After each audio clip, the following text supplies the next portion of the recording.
So after my aunt, ran away and did not provide the medical card, I did some digging, and I remembered a particular hospital that my dad did mention to me previously when he initially had his stroke back in December 2020.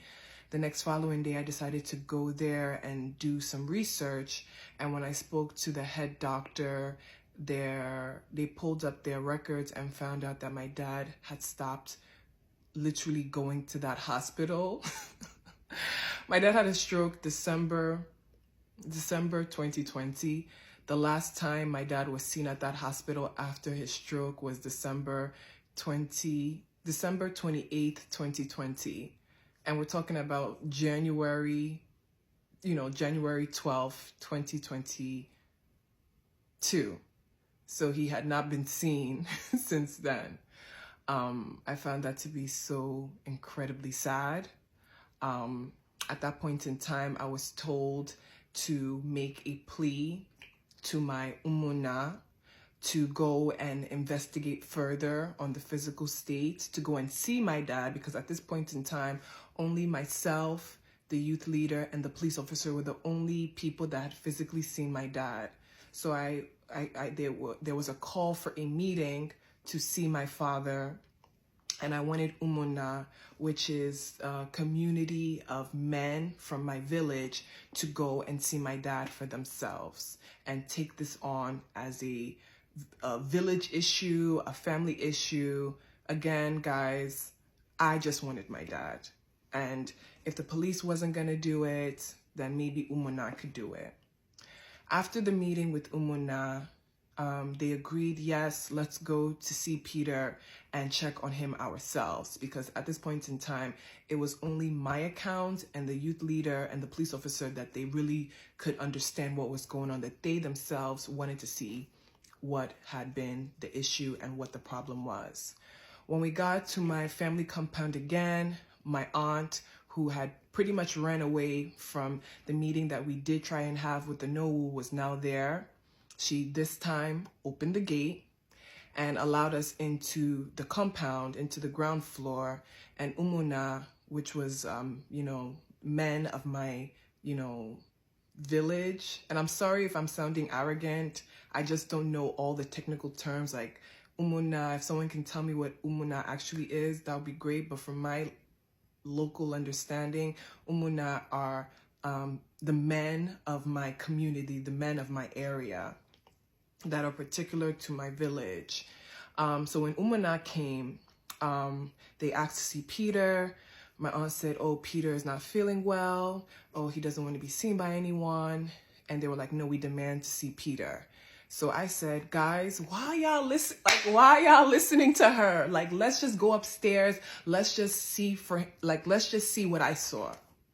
I walked to the gate that leads up to my dad's staircase, and it was locked. As you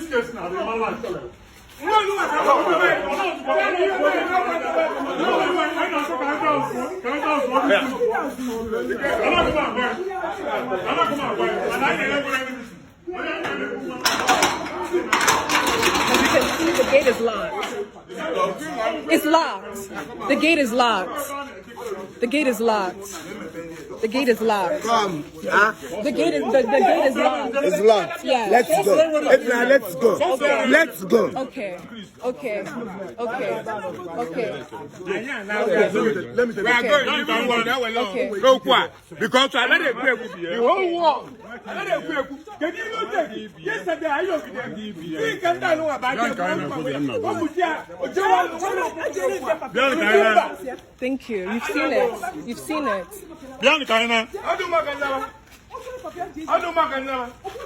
Okay.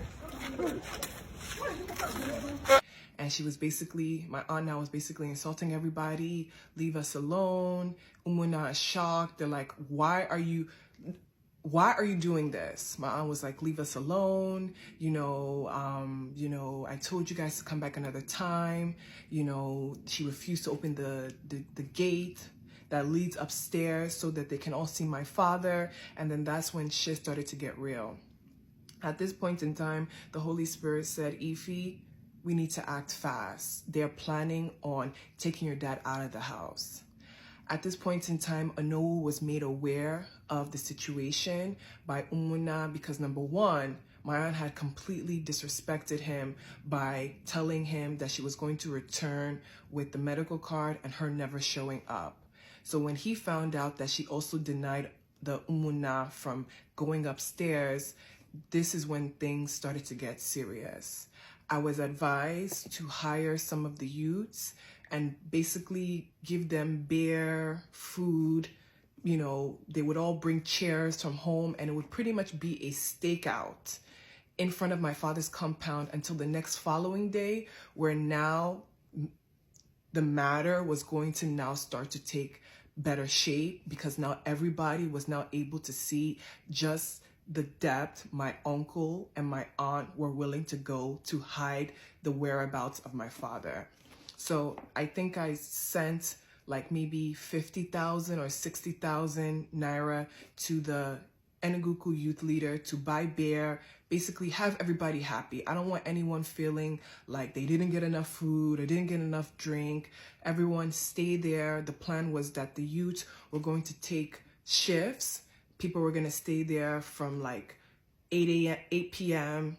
to midnight. Somebody was going to stay there from midnight to 3 p.m. Somebody was going to stay 3 a.m. Someone was going to stay there from 3 a.m. to 6 a.m. until the following morning, where the police and other members of the community were now going to basically, by fire, by force, see my dad. And that was the plan. However, the enemy also had his plan.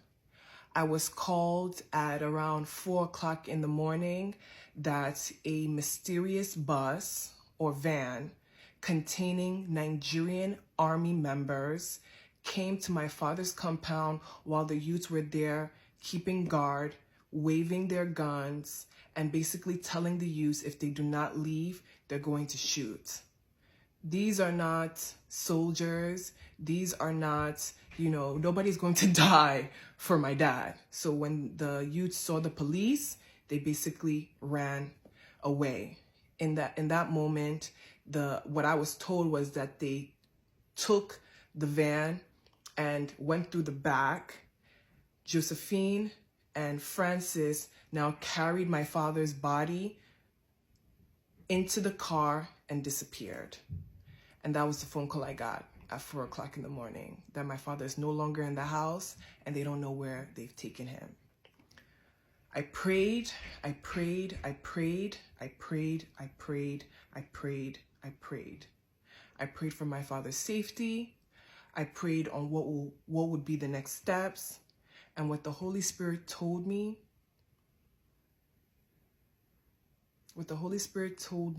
made me understand that the heart of man is truly wicked.